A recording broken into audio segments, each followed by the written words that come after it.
Hi friends, പുതിയൊരു വീഡിയോയിലേക്ക് എല്ലാവർക്കും സ്വാഗതം. എല്ലാവർക്കും സുഖമാണെന്ന് വിശ്വസിക്കുന്നു. ഇന്ന് ഞാൻ വന്നിട്ടുള്ളത് നോനിപ്പഴം എങ്ങനെ നമുക്ക് ഉപയോഗപ്രദമാക്കി എടുക്കാം എന്നുള്ള വീഡിയോയും കൊണ്ടാണേ. ഇതിന് വളരെയധികം ബെനിഫിറ്റ് ഉള്ളതാണ് ഈ നോനിപ്പഴം. അതുപോലെ തന്നെ നമ്മളുടെ സ്കിന്നിനും ഹെയറിനും ഒക്കെ വളരെയധികം നല്ലതാണ്. ഇതാണ് കേട്ടോ നോനിപ്പഴം. നന്നായിട്ട് പഴുത്ത പഴമാണ് ഞാൻ ഇവിടെ എടുത്തു വെച്ചിരിക്കുന്നത്. അപ്പം ഒരുപാട് ഔഷധ ഗുണങ്ങളുണ്ട്. നമ്മളുടെ ലൈഫിൽ കുറേ അധികം പ്രശ്നങ്ങൾക്ക് നല്ലൊരു പരിഹാരമാണ് ഈ ഒരു പഴത്തിൻ്റെ ജ്യൂസ് എന്ന് പറയുന്നത്. അപ്പം ഇതാണ് ആ ഒരു മരം കേട്ടോ. ഈ നമുക്ക് നഴ്സറികളിലൊക്കെ വാങ്ങിക്കാനായിട്ട് കിട്ടും. അങ്ങനെ വാങ്ങിച്ച് നട്ടുപിടിപ്പിച്ചതാണ്. അനിയത്തിൻ്റെ വീട്ടിലാണ് ഈ മരം ഉള്ളത് കേട്ടോ. വളരെയധികം ഹെൽത്തിന് ഒരുപാട് നല്ലതാണ്. ഇതിൻ്റെ ഇലയും നല്ലതാണ്. അതുപോലെ തന്നെ ഇതിൻ്റെ ഫ്രൂട്ട് എന്ന് പറയുന്നത് ഇതാണ് കേട്ടോ. കുറേ അധികം ഉണ്ടാകും. ഒരുപാട് നമുക്ക് അതിൻ്റെ ഫലം കിട്ടും. ഇനി നമുക്കതിൻ്റെ പൂ നോക്കാം കേട്ടോ. വളരെ ചെറിയൊരു മരമാണ്, വളർന്നു വരുന്നതേ ഉള്ളൂ. കുറേ അധികം ഫ്രൂട്ട്സുകൾ അതിന് ഇഷ്ടം പോലെ ഉണ്ടായിരുന്നു. ഞങ്ങൾ പറിച്ചതാണ്. ബാക്കി നിൽക്കുന്നതാണ് കേട്ടോ ഇപ്പോൾ ഈ കാണുന്നത്. ഇതാണ് അതിൻ്റെ പൂവെന്ന് പറയുന്നത്. നല്ല ഒരു ഫ്രൂട്ടാണ്. നമുക്ക് നമ്മുടെ വീട്ടുവളപ്പിൽ നട്ടു വളർത്താൻ പറ്റിയൊരു ഫ്രൂട്ടാണ്. അതാണ് നമുക്ക് ഒരുപാട് ഹെൽത്ത് ബെനിഫിറ്റ്സും ഉണ്ട് കേട്ടോ. ഇപ്പം നിങ്ങൾക്ക് അറിയാമല്ലോ, കുറേ അധികം കാര്യങ്ങൾക്ക് ഈ നോനിപ്പഴം ഉപയോഗിക്കുന്നുണ്ട്. അതുപോലെ തന്നെ അതിൻ്റെ എസൻസുകളൊക്കെ കുറേ മെഡിസിനൽ കാര്യങ്ങൾക്കും എടുക്കുന്നുണ്ട്. അപ്പം ഞാനിവിടെ എടുത്തിരിക്കുന്നത് നല്ല മൂത്ത നോനിപ്പഴം ആണ് കേട്ടോ ഇതിന് വേണ്ടത്. ആദ്യമേ നമ്മളുടെ ഹെയറിൽ എങ്ങനെയാണ് ഇത് അപ്ലൈ ചെയ്യുന്നതെന്ന് നോക്കാം. അതിന് വേണ്ടിയിട്ട് ഞാനിവിടെ കുറച്ച് കാപ്പിപ്പൊടി എടുത്തിട്ടുണ്ടേ. കുറച്ച് കാപ്പിപ്പൊടിയും പിന്നെ വേണ്ടത് നമ്മളുടെ ഈ നോനിപ്പഴമാണ്. നല്ല പഴുത്ത പഴം വേണം ഇതിനെടുക്കാനായിട്ട്. അപ്പം ഇത് രണ്ടും കൂടെ അങ്ങോട്ട് മിക്സ് ചെയ്ത് കൊടുക്കുക. എന്നിട്ട് നമ്മളുടെ ഹെയറിലങ്ങ് അപ്ലൈ ചെയ്ത് കൊടുക്കുക. നല്ല രീതിയിൽ നമ്മളുടെ ഹെയർ നല്ല കെരാറ്റിൻ ട്രീറ്റ്മെൻറ്റ് ചെയ്തതുപോലെ വളരെയധികം നല്ലതാകും. അതുപോലെ തന്നെ നമ്മളുടെ മുടി കൊഴിച്ചിലും താരനും ഒക്കെ പോവുകയും ചെയ്യും കേട്ടോ. തികച്ചും നാച്ചുറലാണ്. ഇപ്പം വരുന്ന ഹെയർ ഡൈകൾക്കകത്തൊക്കെ നിങ്ങൾക്ക് കാണാൻ സാധിക്കും ഈ ഒരു പഴത്തിൻ്റെ എസൻസ് ഒക്കെ ചേരാറുണ്ട്.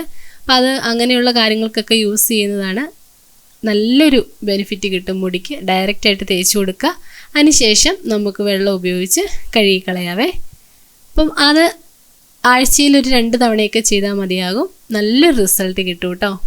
അപ്പോൾ ഇവിടെ ഞാനിത് റെഡിയാക്കിയിട്ടുണ്ട്. ഇത് നമുക്ക് അടുത്ത ടിപ്പ് നോക്കാം. അടുത്ത ടിപ്പ് എന്ന് പറയുന്നത് നമ്മളുടെ നോനിപ്പഴം വെച്ച് ചെയ്യാൻ പറ്റുന്ന നല്ലൊരു ജ്യൂസാണ്. ജ്യൂസ് എന്ന് പറയുമ്പം ഇതിൻ്റെ ഒരു സ്മെല്ല് കുറച്ച് നമുക്ക് ഇഷ്ടപ്പെടുന്നൊരു സ്മെല്ലല്ല. പക്ഷേങ്കിൽ ഹെൽത്ത് ബെനിഫിറ്റ്സ് ഉള്ളതുകൊണ്ട് നമ്മൾ ആ സ്മെല്ലൊന്നും നോക്കേണ്ട ആവശ്യമില്ല കേട്ടോ. അപ്പോൾ സ്മെല്ല് കുറച്ച് എങ്ങനെ നല്ലൊരു ജ്യൂസ് റെഡിയാക്കാമെന്നും കൂടി നമുക്ക് നോക്കാം. അതിന് വേണ്ടിയിട്ട് ഞാനിവിടെ ഒരു നോനിപ്പഴം എടുക്കുന്നുണ്ട്. കട്ട് ചെയ്യുമ്പോൾ ഞാൻ കാണിച്ചു തരാം കേട്ടോ എങ്ങനെയാണെന്ന്. അപ്പോൾ ചെറിയ ചെറിയ സീഡുകളാണ് ഇതിനകത്തുള്ളത്. അധികം കട്ടിയുള്ള സീഡല്ല. നമ്മളുടെ ഈ ആത്തപ്പഴമൊക്കെ മുറിക്കുമല്ലോ, അതൊക്കെ പോലെയാണ് എനിക്ക് തോന്നിയത്. അതിനകത്തുള്ള ആ ഒരു സീഡ് കാണുമ്പോൾ അങ്ങനെ ഒരു ഇതാണ് വരുന്നത്. വളരെ കട്ടി കുറഞ്ഞ സീഡാണ് കേട്ടോ.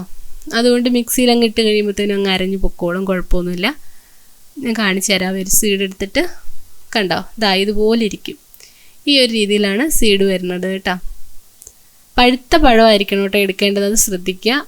കുറച്ച് കമർപ്പ് വരും, അല്ലെങ്കിൽ പച്ചപ്പഴമൊക്കെ വരുവാണെങ്കിൽ നമ്മൾ നല്ല മൂത്ത പഴം മൂത്ത നോനി പറിച്ച് വെച്ചിട്ട് അത് പഴമാക്കുമായിരിക്കും നല്ലത് കേട്ടോ. കണ്ടോ, ഇതാണ് അതിൻ്റെ സീഡ് വരുന്നത്. ഇനി നമുക്ക് എങ്ങനെയാണ് ജ്യൂസ് റെഡിയാക്കുന്നത് നോക്കാം.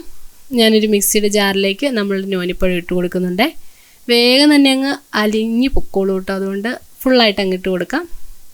ഇനി നമുക്ക് ചേർത്ത് കൊടുക്കേണ്ടത് 4 ഏലക്കയാണ് ഞാൻ എടുത്തിരിക്കുന്നത്. ഏലക്ക ഒരു ടേസ്റ്റ് കിട്ടാൻ വേണ്ടിയിട്ട്, ആ ഒരു സ്മെല്ലൊക്കെ ഒന്ന് മാറാൻ വേണ്ടിയിട്ടും നമ്മളുടെ ജ്യൂസിനൊരു പ്രത്യേക ടേസ്റ്റ് കിട്ടും.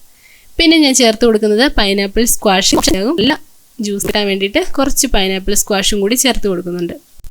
ഇല്ലാന്നുണ്ടെങ്കിൽ നമ്മുടെ വാനില എസൻസ് ചേർത്ത് ആ സ്മെല്ലിനെ കുറച്ച് കുറയ്ക്കാൻ വേണ്ടിയിട്ട് സഹായിക്കും. റെഡിയാക്കി കുടിച്ച് നോക്കുക. കുറച്ച് തണുപ്പിച്ച് കുടിക്കുമായിരിക്കും നല്ലത് കേട്ടോ. അപ്പോൾ നല്ലൊരു ടേസ്റ്റാണ്. ആവശ്യത്തിന് വേണ്ടി നന്നായിട്ട് ബ്ലെൻഡ് ചെയ്തെടുക്കാം. മധുരം ഷുഗർ പേഷ്യൻ്റൊക്കെ ഉള്ളവരാണെങ്കിൽ മധുരം ഇടാതെ കുടിക്കുന്നതായിരിക്കും നല്ലത്. അപ്പോൾ വളരെ നല്ലൊരു ഹെൽത്തി ആയിട്ടുള്ളൊരു ജ്യൂസാണ്. പിന്നെ നമുക്ക് വേറൊരു ഉപകാരം എന്ന് പറഞ്ഞാൽ ഈ നോനിപ്പഴം നമ്മളുടെ ഫേസിലൊക്കെ അപ്ലൈ ചെയ്ത് കൊടുക്കാം കേട്ടോ. അത് നല്ലൊരു സ്കിന്നിന് വളരെയധികം നല്ലതാണ്. നല്ല സോഫ്റ്റ് ആവാനൊക്കെ സഹായിക്കും. അപ്പോൾ ഇതിൻ്റെ ഇലകൾ തിളപ്പിച്ച് ആ വെള്ളത്തിൽ മുടി കഴുകുവാണെങ്കിൽ നല്ലതാണ്. അങ്ങനെ നിരവധി ഗുണങ്ങളുണ്ട്. ചെറുതായിട്ടൊന്ന് തണുപ്പിച്ചതിന് ശേഷം കുടിക്കുമായിരിക്കും കേട്ടോ കൂടുതൽ ടേസ്റ്റ്. അപ്പം നല്ലൊരു ജ്യൂസാണ്. നമ്മളുടെ കോശങ്ങളെയൊക്കെ പുനർജീവിപ്പിക്കാൻ പറ്റും എന്നൊക്കെയാണ് കേട്ടോ പറയപ്പെടുന്നത്. അപ്പോൾ അത്രയും ബെനിഫിറ്റ്സ് ഉണ്ട്. എല്ലാവരും ട്രൈ ചെയ്ത് നോക്കുക. വീഡിയോ എല്ലാവർക്കും ഇഷ്ടമായിട്ടുണ്ടാകുമെന്ന് വിശ്വസിക്കുന്നു. പിന്നെ ആദ്യമായിട്ട് കാണുന്നവരുണ്ടെങ്കിൽ ചാനൽ സബ്സ്ക്രൈബ് ചെയ്യാൻ മറക്കരുത് കേട്ടോ. സബ്സ്ക്രൈബ് ചെയ്യുമ്പോൾ ബെൽ ബട്ടണിൽ ഓൾ എന്ന ഓപ്ഷൻ കൂടി കൊടുക്കണം. എങ്കിലാണ് ഞങ്ങളിടുന്ന വീഡിയോസിൻ്റെ ഒക്കെ നോട്ടിഫിക്കേഷനായിട്ട് നിങ്ങൾക്ക് ലഭിക്കത്തുള്ളൂ.